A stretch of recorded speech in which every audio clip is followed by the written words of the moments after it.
High বন্ধুরা, আজকের গল্পটা খুবই ইন্টারেস্টিং ভৌতিক রোমাঞ্চধর্মী গল্প হতে যাচ্ছে। চিন্তা করুন তো, আজ থেকে 50-60 বছর আগে আমাদের পূর্ববর্তী গ্রাম বাংলার চিত্র কেমন ছিল। যেই সময়টাতে শিক্ষিত মানুষের সংখ্যা ছিল খুবই সীমিত, মানুষজন নানান কুসংস্কার আধ্যাত্মিক বিষয়ে বিশ্বাসী ছিল, পীর ভক্ত ছিল। ওই সময় মানুষ প্রেমে পড়লে তাদের কত কিছু সহ্য করতে হতো। সে সময়টাকে একদম পিওর ভাবে ফুটিয়ে তোলা হয়েছে এই মুভিতে। তবে গল্পটা সম্পূর্ণই কাল্পনিক, যেখানে অভিনয় করেছেন শরীফুল রাজ ও পরীমণি। তাহলে আর কথা না বাড়িয়ে মূল গল্পে চলে যাই। গল্পের শুরুতে একটি বট গাছের ডালে কাক দেখতে পাই। সেই গাছের নিচেই রজব আলী গুনিন নামের একজন শক্তিমান ওঝাকে দেখি, যার এক ধরনের অতি প্রাকৃত আধ্যাত্মিক ক্ষমতা রয়েছে। সেই গ্রামের মানুষ এটা বিশ্বাস করে এবং তাকে খুব ভয়ও পায়। সেখানে একটি মেয়েকে এনে বেঁধে রাখা হয়েছে। মেয়েটি খুব অস্বাভাবিক আচরণ করছিল। গুনিন জিজ্ঞাসা করে, তোর নাম কি? মেয়েটি বলে, সোলেমান। অর্থাৎ সোলেমান নামক এক জিন মেয়েটির উপর ভর করেছে। এই জিন গুনিনের সাথে বেয়াদবি করার জন্য গুনিন তাকে পেটাতে শুরু করে। দেখে মনে হতে পারে মেয়েটিকে মারা হচ্ছে, কিন্তু মারা হচ্ছিল আসলে ভর করা ওই জিনকে। তবুও জিন মেয়ের শরীর ছেড়ে যাচ্ছিল না। এরপর গুনিন ধূপ ধোয়া মেয়ের নাকের কাছে ঘোরায়। মেয়েটি তখন হাসি দিতে থাকে। তখন ধোয়া সহ্য করতে না পেরে হাসির মাধ্যমে জিন বের হয়ে পালিয়ে যাচ্ছিল, কিন্তু গুনিন তাকে খপ করে ধরে ফেলে। এরপর জিনটি বোতল বন্দি করে রাখে সে। গুনিন বোতলটি তার ঘরেই বেঁধে রাখে। সে এরকম আরো অনেক জিন বোতল বন্দি করে রেখে দিয়েছে। জিন ছেড়ে যাওয়ার পর মেয়েটি অজ্ঞান হয়ে যায়। এরপর মেয়েটিকে গুনিনের ঘরে শুইয়ে দেওয়া হয়। মেয়েটির বাকি সব ট্রিটমেন্ট করতে বাইরে থেকে দরজা লাগিয়ে দেওয়া হয় গুনিন ভেতরে, কিন্তু মেয়েটাকে দেখে গুনিনের লোভ জাগে। এরপর গুনিনকে দেখতে পাই তার পোশাক খুলে ফেলতে। অর্থাৎ এখানে বুঝতেই পারছেন কি ঘটেছে। এই ধরনের লোকেরা সাধুর আড়ালে যে সুযোগে সদ্ব্যবহার করতে একটুও ছাড়ে না, এটা কম বেশি সকলেরই জানা। পরের দৃশ্যে দেখি গ্রামের খাল বেয়ে একটি নৌকা পার হচ্ছে। সেখানে দুজন বোরখা পরা মহিলা ছিল। নৌকা পারে ফিরলে মহিলাটি গ্রামের আলী নামের এক ছেলের কাছে সাহায্য চায়। আলী প্রথমে চিনতে পারে না। সে বলে, আমারে চিনলা না? মিয়া বাড়ির মাইয়া আমেনা আমি। তখন আলী চিনতে পারে। সে তার মেয়ে রাবেয়ার সাথে পরিচয় করাই দেয়। রাবেয়াকে দেখে আলীর ভালো লেগে যায়। তখন কি আর তার কথা ফালাই দেওয়া যায়? আলী তার ছোট ভাই রমিসরেও ডাকে। এরপর দুই ভাই মিলা তাদের মালামালগুলো বাড়িতে পৌঁছায় দিচ্ছিল। রমি যেখানে রাবেয়াকে ভালোভাবে খেয়ালই করে না। কিন্তু বাড়িতে আসবাবপত্র পৌঁছে দেওয়ার পর রাবেয়া যখন তার মাথা থেকে আসবাবপত্র নামাচ্ছিল, রমিস তখন রাবেয়ারে দেখা টাসকি খাইয়া যায়। এত সুন্দর মাইয়া! রাবেয়াও তার দিকে এক ধ্যানে তাকাই থাকে। এরপর নানি বাইর হইয়া আসলে রাবেয়া নানির কাছে ছুটে যায়। কষ্ট করার জন্য চাচি আলীরে টাকা দিতে নিলে আলী সেই টাকা নেয় না, কারণ তার মনে মনে ছিল অন্য কিছু। রাবেয়ার মাকে কোনোভাবে ইমপ্রেস করে রাবেয়াকে বিয়ে করার ধান্দা। কিন্তু বাইরে আসার পর রমিজ আলীরে কয়, ওই মাইয়ারে দেখা ভুইল না যেন, চোখে চোখে যা হওয়ার আমার সাথে হইয়া গেছে। আলী কয়, চোখে চোখে তোর সাথে কি কথা হয়েছে? রমিজ কয়, তোর বুঝার দরকার নাই। রাতের বেলা রাবেয়ার নানির সাথে কথোপকথনের সময় জানতে পারি সম্প্রতি রাবেয়ার বাপ মারা গেছে। মরার আগে কোনো ক্যাশ ক্যাপিটালও করবার পারে নাই, তাই মেয়েরে নিয়া এখানে চলে আইছে, যদি জমি জমার কিছু ভাগ নিয়ে কোনোভাবে চলা যায়। কিন্তু নানির কাছে জানতে পারে তোর চাচা আমাদের জমির ভাগ থেকে বঞ্চিত করছে। তোর চাচার 7 পোলা, এই পোলাগোর জোর দেখাইয়া আমগো ভাগের জমি খাইতাছে। অন্যদিকে আলী রমিজ তারা ছিল 3 ভাই। বড় ভাই রে মিয়া ভাই বলে ডাকে তারা। মিয়া ভাই মানে বড় ভাই, তাদের কর্তা। বড় ভাইরে খুব মান্য করে 2 ভাই। জমি জমা চাষাবাদ করে সংসার চলে তাদের। সেদিন আমেনা তার চাচার কাছে যায় তাদের জমির ভাগ ফেরত চাওয়ার জন্য, কিন্তু তার পোলারা আমেনার উপর খুব গরম হইয়া ধমক দেয়া কথা পায়। তাই আমেনা ওখান থেকে ফিরে আসতে বাধ্য হয়। এরপর এই বিষয়টার সমাধান পেতে আলীর বুদ্ধিতে আমেনা রাবেয়াকে নিয়ে গুনিনের কাছে যায়, কারণ তাদের বিশ্বাস ছিল গুনিন তার আধ্যাত্মিক ক্ষমতার মাধ্যমে জমির ভাগ ফিরে পেতে সহায়তা করব। সব বৃত্তান্তই গুনিন শুনে। এরপর সে তার টোপলা থেকে আঙ্গুর ফলমূল রাবেয়ারে খাইতে দেয়। কিন্তু ওই গ্রামে এসব টাটকা ফল থাকার কথা না। কিন্তু গুনিনের কাছে কেমনে জানি থাকতো সে জিন্দারা ফলগুলা নাকি কাশ্মীর থেকে নিয়ে আইছে এই মাত্র। এদিক ওদিক উপরের দিকে তাকাইয়া সে জিনদের সাথে কি জানি কথা কইতো। পুরো গল্পে গুনিনের চরিত্রটা খুবই রহস্যজনকই থেকে যায়। গুনিন তাদের সমস্যার সমাধান করে দেবে, চিন্তা করার কোনো দরকার নাই। পরের দিন রমেশ ফসকা দিয়ে একটা বোয়াল মাছ মারে। এরপর মাছ নিয়ে বাড়ি ফেরার পথে পুকুরে রাবেয়াকে গোসল করতে দেখতে পায়, তাই সে থেমে যায়। রাবেয়া দেখা বলে, এইখানে কি? রমেশ বলে, কত বড় বোয়াল মারছি দেখবা। তখন রাবেয়া একটু মুস্কি হাসি দেয়, এরপর সে সাঁতার কাটতে শুরু করে। এরপর দেখি রমেশ রাবেয়াদের বাড়ি যায় মাছ নিয়া। সেখানে আলী চাষিদের বাড়ির খড়ি কইরা দিতেছিল চাষিরে ইমপ্রেস করতে, কত কষ্টই না সে করতাছে। রমেশ বলে, বোয়াল মাছটা রাখবেন নাকি? চাষি বলে, কত দিমু? সে বলে, যা মন চাই দিয়েন। এরপর নানি কিছু টাকা দিয়া মাছটা রাইখা দেয়। সেদিন রাতে ওই গ্রামে একটা নাচ গানের জলসা হইতেছিল। গ্রামের সকলেই জলসা উপভোগ করতেছিল, কিন্তু দুই পাশ থেকে রমেশ আর রাবেয়া উকিঝুঁকি করতেছিল। সবার মনোযোগ জলসায় থাকলেও তাদের মনোযোগ ছিল দুজন দুজনের দিকে, প্রেমে যেন হাবুডুবু খাইতেছে। এরপর দেখি বৃষ্টি রাতে ছাতা মাথায় আমেনার চাচা কোথাও যাচ্ছিল। যাওয়ার পথে রাস্তায় হঠাৎ কই মাছ লাফাইতে দেখতে পায়। গ্রামে যদি খাল বিল থেকে থাকে, এরকম বৃষ্টির মধ্যে রাস্তায় মাছ দেখতে পাওয়ার বিষয়টা অস্বাভাবিক কোনো ব্যাপার নয়, এমনটা ঘটে থাকে। সে মাছগুলো ধরছিল। এমন সময় গাছের উপর থেকে সাদা কাপড় পরা এক ভূত বা জিন তার নাম ধইরা ডাকে আর বলে, তুই এতিমের হক বঞ্চিত করছস। এসব বলছিল আর বিটকাল হাসি দিচ্ছিল। এই না দেখে জুম তরাস হইয়া উইঠা সে একটা দৌড় মারে। পরের দিন সকাল হইতে না হইতে ভয়ের চোটে গুনিনের কাছে যায়। গুনিন রাতের ঘটনা শুইনা কয়, আগুনের জিন অন্যায় সহ্য করবার পারে না। এই জিনের হাত থেকে রক্ষা পাইতে হইলে এতিমের হক বুঝাই দিতে হবো, তাছাড়া আর কোনো উপায় নাই। এরপর আমেনার চাচা ভয়ের চোটে রাবেয়াদের সব সম্পত্তি সঠিকভাবে বুঝাই দেয়। এরপর আলী চাচিরে কয়, জমি এখন কি করবেন? বর্গা দিলে পাইবেন অর্ধেক, আর নিজেরা চাষ করলে ফসল সম্পূর্ণ নিজেদের। কিন্তু চাচির তো চাষ করার কোনো মানুষ নাই। আলী কয়, চাচি আমারে আপন কইরা নেন, চাষাবাদের ব্যবস্থা সব আমি করবো। চাচি বলে, তুমি তো আমগো আপনি। এভাবে আলী ধীরে ধীরে চাচিরে ইমপ্রেস করতে থাকে। কিন্তু সেদিন রাতের অন্ধকারে রমিজ ও রাবেয়া লুকাই লুকাই দেখা করে। এরপর বাড়ির বাইরে আইসা দুজন দুজনের কাছাকাছি হতে নিলে হঠাৎ রাবেয়ার মা ডাকতে শুরু করে। তখন ভয় পাইয়া রমিজ পালাইয়া যায়। মা আইসা কয়, ওখানে দাঁড়ায় কি দেখস? রাবেয়া বলে, জ্যোৎস্না দেখতাছি মা। এরপর মা তারে ঘুমাইতে নিয়ে যায়। পরদিন রমিজ তার প্রেমের কথা গুনিনের বউয়ের সাথে অর্থাৎ তার দাদির সাথে শেয়ার করে। গুনিন হচ্ছে তার দাদা। সেদিন রাতে খুব বৃষ্টি হচ্ছিল। মিয়া ভাই স্ত্রীর নিয়ে ঘুমাইতেছিল। সেই সময় বাইরে থেকে গুনিনের বউ ডাকতে থাকে। মিয়া ভাই দরজা খুললে সে বলে, গুনিন এখনই যাইতে কইছে, কি জানি বলবো। এরপর এই বৃষ্টির মধ্যে তিন ভাই গুনিনের কাছে যায়, অর্থাৎ তাদের দাদার কাছে। গুনিন উপরের দিকে তাকাইয়া জিন পেতনিদের বলে, তোরা বাইর হইয়া যা, যা যা এখান থেকে। সারা জীবন তোদের সাথে জীবন কাটাইলাম, এখন মরণকালে মানুষের সাথে একটু সময় কাটামো। গুনিন তাদের জানায়, আমি এখন মারা যাবো কিছুক্ষণ পরেই, তাই তোদের কিছু কথা বলার জন্য ডাকছি। আমি ছিলাম ভূত পেতনির রাজা, হক বলে আমারে মান্য করত। এই ক্ষমতা সে অর্জন করেছিল, তাই সে নিজের মৃত্যু কখন হবে সেটা আগে থেকেই জানতো।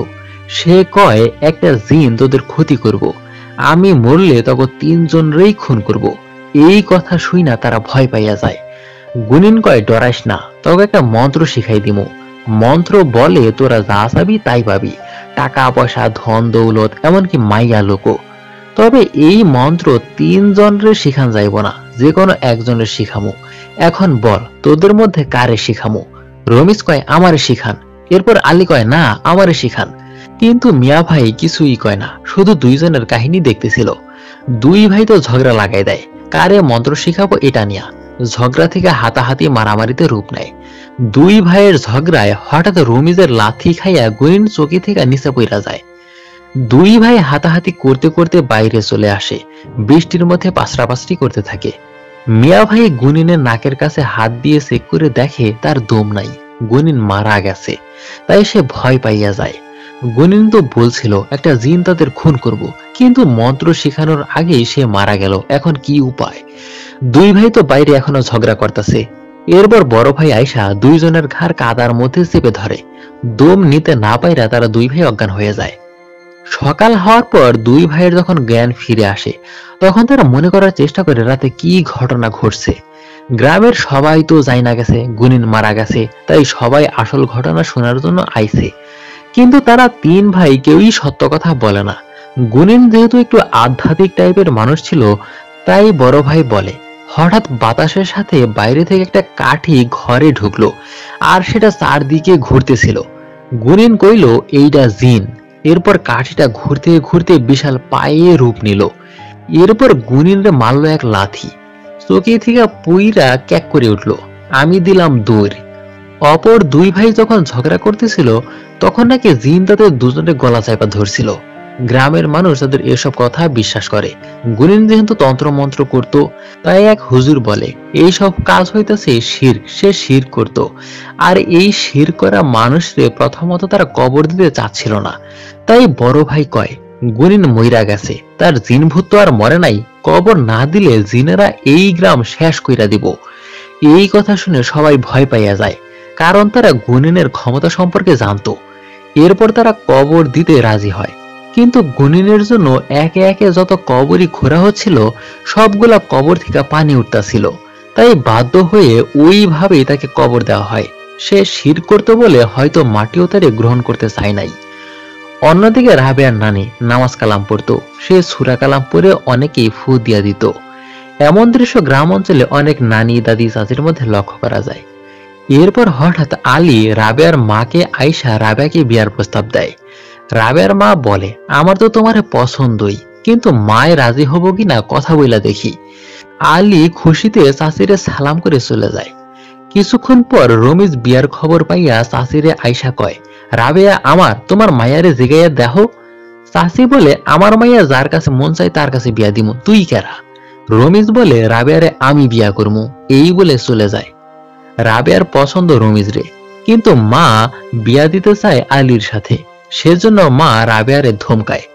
এরপর একদিন দেখতে পাই গুনিনের কবরটাকে তারা মাজার বানাই ফেলছে। সেখানে একটা দান বাক্স দিয়া দেয়। কেউ কবর জিয়ারত করতে আসলে যেন দান করে যায়, মানে মাজার ব্যবসা। সেদিন রাতে রমিজ রাবেয়াদের বাড়ির সামনে গিয়া শীষ বাজায়। শব্দ শুনে রাবেয়া বের হইয়া আসে বাইরে। এরপর দুজনে বাগানের ভেতর চলে যায়। রমিজ যেন নিজের সামলাইতে পারতেছিল না। রাবেয়ার এসে জড়াই ধরে। রাবেয়া বলে মায়া আমারে আলীর সাথে বিয়া দিতে চায়, তোমার ভাইরে সামলাও। রমিজ বলে এত সহজে আমাদের কেউ আলাদা করতে পারবো না। দাদা গুনিন মরছে, 40টা দিন পার হবার দাও, তোমারে আমি ঘরে তুলবো। এরপর রমিজ আবার তারে জড়াই ধরে। তখন মা আর নানি রাবেয়ারে খুঁজতে খুঁজতে বাগানে চলে আসে আর বলে ওইখানে কে রে কে রে? রমিজ তাড়াতাড়ি লুকায় পড়ে। মা বলে তুই এখানে কেন? রাবেয়া তড়ি ঘড়ি করে ঘরে চলে যায়। মা বুঝতে পারে এই রাইতে রমিজের সাথে পীড়িত করতে আইতেছিল। মাইয়ার এসব কেলেঙ্কারি কারবারের জন্য নানি কয় মাইয়ারে তাড়াতাড়ি বিয়া দাও। এরপর মা বাড়িতে আইসা রাবেয়ারে মারধর করে এত রাইতে রমিজের সাথে দেখা করতে যাওয়ার জন্য। মা কোনোভাবেই রমিজের সাথে তার বিয়া দিব না। এরপর রমিজ যখন বাড়িতে ফিরে আসে, দুই ভাই তো তার টেনশনে অস্থির। এমনিতেই তারা ভয়ে ভয়ে দিন পার করছিল, কখন না জানি ওই জিন তাদের তিন ভাইয়ের ক্ষতি করে না বসে। এই রাইতে রমিজ কোথায় গিয়েছিল? এর উত্তরে রমিজ বলে গুনিন দাদা আমার স্বপ্নে দেখা দিছিল, আমি তার কবরে বসে থাকলে নাকি সে শান্তি পায়। স্বপ্নে আপনার কথাও জিগাইল। আলী কয় আমার কথা কিছু কয় নাই। রমিজ বলে কইছে তো, ওই জিন আমগো তিনজনের মধ্যে সবার আগে তোরে মারবো। এই কথা শুনে পুরো আতঙ্কে পড়ে যায়। রমিজ বড় ভাইরে বুদ্ধি দেয় আমগো যে বুড়া বলদটা আছে না, সেটা গুনিনের নামে জবাই দিয়া দাও, তাতে করে জিনের হাত থেকে যদি রক্ষা পাওয়া যায়। কথা মতো পরের দিন সেটাই করে। গ্রামের সব মানুষরা ডাইকা আইনা গুনিনের নামে গরু জবাই দেয়। এক পাশে রান্না হচ্ছিল, আরেক পাশে গুনিনের নামে গানের আসর হচ্ছিল। এমন সময় রমিজ সবার উদ্দেশ্যে বলে গুনিনের দরকার বিশিষ্ট খাদেম রহিম আলী, আশেকে উদ্দেশ্যে বয়ান করবে। তখন রহিম আলী সবাইরে কয় রজব আলী গুনিন আমার দাদা, খুব কামিলকর লোক ছিলেন, গত রাইতে আমারে স্বপ্নে আইসা কয় আমার কবরটা পাকা করবি না। তখন আলী সবাইরে বলে, আপনারা যারা আশিকের ভক্ত আছেন তারা জনে জনে গুনিনের দরগার উন্নতি কল্পে মুক্ত হস্তে দান করেন। গ্রামের সহজ সরল মূর্খ মানুষগুলো এসব কথা বিশ্বাস করে টাকা দান করে। এরপর দেখি আলী দরগা থেকে খিচুড়ি গোস্ত বাটিতে নিয়ে আসে রাবেয়ার মাইরে দেওয়ার জন্য। তিনি তো খুশি। আলী বলে, রাবেয়া কি বিয়াতে রাজি হইছে? চাচি বলে, তোমার ভাইরে নিয়া বাড়িতে বিয়ার প্রস্তাব পাঠাও, আর তোমার বড় ভাইরে দিয়া রমেশরে বুঝাইতে বইল, নইলে কিন্তু সে ঝামেলা করব। আলী বলে, ঠিক আছে চাচি। এরপর আলীর বাড়িতে দেখতে পাই গ্রামের মা চাচিরা গীত গাইতেছে, ঢেকিতে চাল পাড় দেওয়া হচ্ছে, পিঠা বানাইয়া মিয়া বাড়িতে আলীর জন্য বিয়ার প্রস্তাব নেওয়া যাবে বলে। এটা তারা কখনো ভাবেও নাই মিয়া বাড়ির মাইয়া তাদের বংশে মেয়া বিয়া দিব। কিন্তু এই সব দেখা রমিজের মাথা নষ্ট হইয়া যায়। রমিজ কয়, এইসব বিয়ার আয়োজন বন্ধ, যদি বিয়ার আয়োজন করো আমি কিন্তু ঘর বাড়ি জ্বালাইয়া শাসন বানাই দেব। আলী কয়, তোর কথা মতো নাকি? রমিজ কয়, হ আমার কথা মতো। এরপর বড় ভাই আইসা কয়, সমস্যা কি? তোরও কি ওই মায়ের মনে ধরছে নাকি? মিয়ারা তোর কাছে মেয়ে বিয়ে দেব না, আলীর কাছে বিয়া দেব। তাছাড়া আলী তোর বড় ভাই না? ও তাহলে তোর আগে বিয়া করবো না? রমিজ রাইগা কয়, এসব বালের কথা বাদ দেন। তখন বড় ভাই বিয়াদব বলে ঠাস করে এক চর মারে। বড় ভাইয়ের সাথে বেয়াদবি করস, যা এইখান থেকে যা। রমিজ আর কিছু কবার পারে না। এদিক দিয়া তো রাবেয়াও বিয়ার জন্য রাজি না। আলীর বাড়ি থেকে তারে দেখতে আইতাছে, তাই মা তারে সাজাই দিচ্ছিল। এরপর দেখি আলীর বাড়ি থেকে লোকজন আসে। সবাই মিলে আলাপ আলোচনা করে প্রথমত বিয়ের দেনমোহর ঠিক করে। রাবেয়ার নানি 10,000 টাকা নিচে দেনমোহর করতে রাজি হয় না। আলীর পরিবার সবার মত নিয়ে 10,000 টাকায় দেনমোহর করতে রাজি হয়। এরপর রাবেয়ারে দেখতে নিয়ে আসে। বড় ভাই তারে দেখা কিছু টাকা হাতে গুজে দেয়। এরপর ভাবিও তারে আদর করে দেয়। অন্যদিকে রমিজ গুনিনের ঘরে গিয়া মনোকষ্টে ভুগতে থাকে। হঠাৎ তার চোখ যায় গুনিনের ঘরের গাছের দিকে। গাছ দিয়ে উপরে ওঠার একটা গোপন রাস্তা আছে, যেটা কেউই জানতো না গুনিন ছাড়া। রমিজ উপরে ওঠা ছাউনি সরাইয়া কি জানি দেখতে পায়, যেটা দেখা তার চোখ বড় বড় হইয়া যায়। কিন্তু বিষয়টা দেখানো হয় না, এটাও একটা রহস্য হিসেবেই থেকে যায়। সেদিন রাতে রমিজ রাবেয়ার বাড়ি যায় দেখা করতে। বাড়ির জানালার সামনে গিয়া একটা আওয়াজ দেয়। রাবেয়া বুঝতে পেরে চুপি চুপি উঠতে নেয়, কিন্তু মা টের পাইয়া যায়, উঠবি না, শুইয়া থাকে এখানে। এরপর মা উঠা বলে, কেরা রে কেরা? তখন রমিজ দৌড়াইয়া পালাইয়া যায়। পরের দিন 3 ভাই মিলা নৌকায় করে হাটে পাট নিয়ে যায় বিক্রি করতে, কারণ সামনে আলীর বিয়া। পাট বিক্রির টাকা দিয়ে বিয়ের বাজার সদাই করব। আলী নৌকা বাইতে থাকে, কিন্তু রমিজের মন খারাপ। তাই বড় ভাই কয়, মন খারাপ করিস না, তরেও বিয়া করামু। রমিজ আলীরে চেতাই দেওয়ার জন্য বলে, মিয়া ভাই আপনার তো পয় পোলাপান হয় না, রাবেয়ারে আপনি বিয়া করলেই পারতেন। পাশ থেকে আলী কয়, কি বেয়াদব, ভাবিরা যাইয়া যদি আমি এইসব কথা না কইছি দেখিস। রমিজ বলে, যা রাবেয়ারে তুই বিয়া কর, আমি দাবি দেবা ছাইরা দিলাম, কিন্তু দেখিস বিয়া করলি তুই, কিন্তু লাইন মারলো আমার সাথে। এই কথা শুনে আলী চইটা যায়। তখন বড় ভাই কয়, ওই থাম, তরে চেতাই দিতাছে, তুই বুঝোস না এইসব। এরপর হাটে পাট বিক্রির পর কাপড়ের দোকান থেকে রাবেয়ার বিয়ার শাড়ি আরো যা যা কেনা দরকার তারা কেনাকাটা করে। এরপর বাড়িতে আসার পর গুনিনের দরগায় বটগাছের নিচে রাবেয়া ও রমিজ দুইজনে দেখা করে। রাবেয়া বলে, আমি আলীরে চাই না, আমি তোমারে চাই।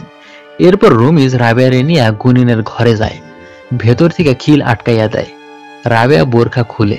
তখন কিছু একটা অদ্ভুত আওয়াজ শুনতে পাইয়া রাবেয়া ভয় পাইয়া যায়। রমিজ বলে, এটা গুনিনের জিন। রমিজ হঠাৎ জিনদের সাথে কথা কইতে থাকে, তাদের ধমক দিয়া ঘর থেকে বাইর হইয়া যাইতে বলে, মানে জিনদের ধমক দিতে থাকে। এরপর জিনগুলো বাইরে চইলা যায়। রমিজ কি তাহলে তার দাদার মানে গুনিনের ক্ষমতা অর্জন করে ফেলছে? সেটা সে নিজেই ভালো জানে।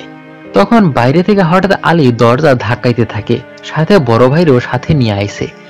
রমিজ তাড়াতাড়ি করে রাবেয়াকে গাছের ওপর সেই গোপন ছাউনির মধ্যে লুকাইয়া ফেলে। এরপর দরজা খুলে 2 ভাই ঘরে ঢুকে। আলী বলে, ওই মাইয়াটা কইরে? আমি নিজ চোখে দেখছি বোরখা পর একটা মাইয়া নিয়া তুই ঘরে ঢুকছস, কিন্তু খুঁজাখুঁজি করে পায় না। বিছানায় বোরখা দেখা আলী কয়, এই দেহ ভাই বোরখা। তখন রমিজ বলে, গুনিনের বদ জিনটা মাইয়া লোকের ব্যাস ধরে ঘরে ঢুকছে। তখন ঘরের মধ্যে হঠাৎ অদ্ভুত আওয়াজ হয়। তখন ভয় পাইয়া 2 ভাই ঘর থেকে বাইর হইয়া যায়। রমিজ আরো বেশি বেশি করে ভয় দেখাইয়া ভাইদের নিয়ে ওখান থেকে সইরা যায়। সেদিন সন্ধ্যার সময় আলী রাবেয়াদের বাড়ি যাইয়া বসে থাকে। সন্ধ্যার পর রাবেয়া বাড়িতে ফিরে আসে। মা জিজ্ঞাসা করে সারাদিন কই ছিলি, কিন্তু রাবেয়া চুপ করে থাকে। তাই মা তাকে গালাগাল করতে থাকে। তখন আলী আইসা বলে ঘরে আর কতক্ষণ বইসা থাকবো, তাই বাইরে বেড়াতে গেছিল। বিষয়টা আলী হ্যান্ডেল করে নেয়, কারণ সামনে তাদের বিয়ে, তাই কোনো বিশৃঙ্খলা হতে দেয় না। পরের দিন দেখি রমিজ গাছের ডালে বৈশা গুনগুন করে গান গাইতেছে আর কি জানি চিন্তা করতেছে। সেদিন রাইতে আলী দোকান পারে ক্যারাম খেলতেছিল। সেই সময় মুখে গামছা কোদাল নিয়ে আয়সা রমিজ বলে ক্যারা জানি ক্ষেতের আইল কাইটা দিছে, চল যাই আইল বাঁধতে হব। ওই রাতেই দুই ভাই খেতে যায় আইল বাঁধতে। এরপর দেখি এশার নামাজ পড়ে মুসল্লিরা মসজিদ থেকে বাইর হয়। এমন সময় চড়া ক্ষেত থেকে চিৎকার শুনতে পায় আর এক ধরনের অদ্ভুত বিকট আওয়াজ শুনতে পায়।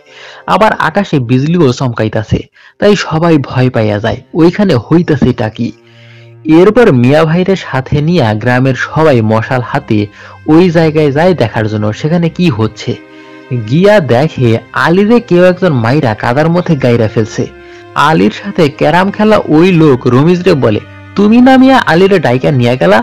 রমিজ তার এক বন্ধুরে বলে ওই আমি তগো বাড়িতে ছিলাম না। সে বলে হ আমরা একসাথেই ছিলাম। তখন ওই লোক ভয় পাইয়া যায়, কারণ রমিজ তো মুখে গামছা বাইন্দা আইছিল, তাই সেও ভালোভাবে চিনতে পারে নাই। তাই সবাই ভাবতে থাকে গুনিনের জিন রমিজের ব্যাস ধরে আইসা আলীরে নিয়ে গিয়া মাইরা ফেলছে। ভয়ে কেউ লাশের কাছে যাওয়ার সাহস পাইতাছিল না। সবাই বলে সকালবেলা আইসা নিয়ে যাওনি। এরপর সবাই ভয় পাইয়া ওখান থেকে বাড়িতে চলে আসে। বাড়িতে আসার পর মিয়া ভাই রমিজরে পাহারা দিয়া রাখে, কারণ গুনিন বাইসে থাকতে বলছিল বদ জিন তিন ভাইরে খুন করব, সেই ভয়ে ছিল। অনেক রাত হয়ে গেছে, তাই রমিজ তাদের ঘুমাইতে যাইতে বলে। দাদি বলে আমি বাইরে থেকে পাহারা দিতেছি, তুই যা। এরপর বড় ভাই ঘুমাইতে যায়, কিন্তু মধ্যরাতে বড় ভাই আবার খোঁজ নিতে আসে। আয়শা দেখে দাদি ঘুমাই গেছে। এরপর দরজা খুলে ভেতরে যাইয়া দেখে রমিজ ঘরের ভেতর নাই। বড় ভাই বলে হাই রে দাদি, জিনে দরজা ভাঙে রমিজরে নিয়ে গেছে, তুমি দেখলা না? দুই ভাইরে মারলো, এখন আমার বালা, কি একটা ভয়ঙ্কর ঘটনা। সকালবেলা ওই জায়গায় ছুটে যায়, যাইয়া দেখে কাদায় আলীর মাথা গাড়া আর পাশেই রমিজও পইরা রইছে। বড় ভাই যাইয়া দেখে রমিজ এখনো জ্যান্ত, মরে নাই। জিন তারেও এখানে আইনা মেরে ফেলতে চাইছিল। এরপর দুই ভাইরে বাড়িতে নিয়ে আসে। রমিজের জ্ঞান ফিরে আসার পর রমিজ বড় ভাইরে ঘটনা খুলে বলে জিন আপনার ব্যাস ধরে আমারে আয়সা কইল আলীরে শিয়ালে খাবো, চল যাই তার লাশটা নিয়ে আসি। আমি তো আপনারে ভাইবা গেছি, সাথে একটা বল্লম নিয়ে গেলাম, কিন্তু যাওয়ার পর আপনি আমারে ধাক্কা দিয়া খালে ফালাই দিলেন। তখন আমার সন্দেহ হইল ওইটা আপনি না, ওইটা জিন। এরপরে বিসমিল্লাহ বইলা জিনের উপর বল্লম চালাইলাম। তারপরে আমার আর কিছু মনে নাই। রমিজ এটাই বোঝাতে চাইছিল আলীর পাশে যে একটা বল্লম গাথা দেখছিলাম সেটা দিয়ে সে জিনরে মাইরা ফেলছে, এখন আর কোনো ভয় নাই। পরের দৃশ্যে দেখি কিছুদিন যাইতে না যাইতেই রমিজ রাবেয়াকে বিয়া কইরা ঘরে তুলে, কারণ আলী তো বাইসা নাই, তাই এখন রমিজের কাছেই বিয়ে দিতে হয়। বাসর ঘরে রমিজ বলে অনেক সাধনার পর তোমারে পাইলাম, তুমি খুশি না? রাবেয়া বলে খুব খুশি। এরপর দুজন দুজনকে জড়াই ধরে রোমান্স করতে নিলে হঠাৎ ঘরের ভেতর আলীরে দেখতে পায় রমিজ। রমিজ বলে আলী তুই এখানে কি করস? রাবেয়া বলে কি হইল তোমার? রমিজ বলে হঠাৎ আলীর কথা মনে হইল তো, আল্লাহ তারে বেহেশত নসিব করুক। রমিজ ভেতরে ভেতরে খুব ভয় পাইতেছিল, তার চোখের সামনে দিয়া শুধু আলীর চেহারা ভাসতেছিল। আলীরে সে বারবার দেখতে পাইতেছিল, আলীরে সে বারবার দেখতে পায় আর বলতে থাকে তুই যা, এইখান থেকে যা তুই। কিন্তু রাবেয়া কিছুই দেখতে পায় না। আসলে সেখানে আলী ছিলই না, পুরোটাই রমিজের কল্পনা। রাবেয়া তাকে শান্ত করে। এরপর দুজনে আবার রোমান্স করতে করতে হঠাৎ হারিকেনের আলো নিভা যায়। কিছুক্ষণ পর আবার হারিকেনের আলো জ্বলে উঠলে দেখি খাটের উপর রাবেয়া চোখে মুখে খুব রাগ ক্ষোভ নিয়ে রমিজের দিকে তাকাইয়া আছে। রমিজ হারিকেন জ্বালাইয়া এক কোণে বৈশা আছে, তাই রাগ করে রাবেয়া হারিকেনটাও ভেঙে ফেলে। রমিজ চুপ কইরা থাকে। একটা মেয়ে বাসর ঘর নিয়ে কত স্বপ্ন কত প্ল্যান করে রাখে, কিন্তু রমিজের অদ্ভুত আচরণের জন্য বাসর ঘরটাই মাটি। আসলে রমিজ এমন করতেছে কেন? রমেশ সেদিন রাতে আসলে নিজেই নিজের ভাইরে খুন করছিল। কোনো জিন আলীরে মারে নাই। আর নিজের ভাইরে হত্যা করার মতো বড় পাপ তাকে এখন বারবার তাড়া করে বেড়াইতেছে।